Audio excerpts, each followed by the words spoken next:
台湾的畜牧产业饲动物的环境常常受到批评，尤其是养鸡。农业部表示讲，会透过新技术来改善养鸡的生活环境，嘛鼓励消费者都爱重视动物福利的农产品哦，愿意加开一寡钱来买，做回来鼓励养鸡产业的转型。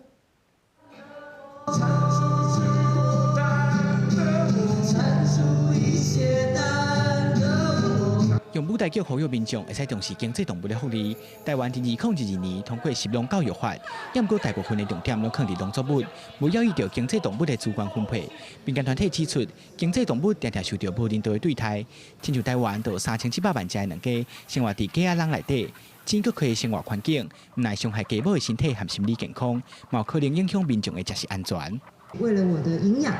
有一群生命，他们其实用了他们。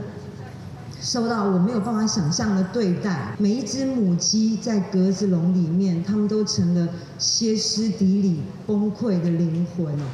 农业部指出，目前国际愈来愈重视经济动物的福利。欧盟在2027年特别全面废止人饲鸡，台湾的脚步行了有较慢。为了要量早改善人饲鸡的状况，目前除了用教育推广民众和业者动物福利的观念，嘛研发多zan式平饲的方式，让养鸡袂输生活的公务，有更较大的生活空间。台湾这个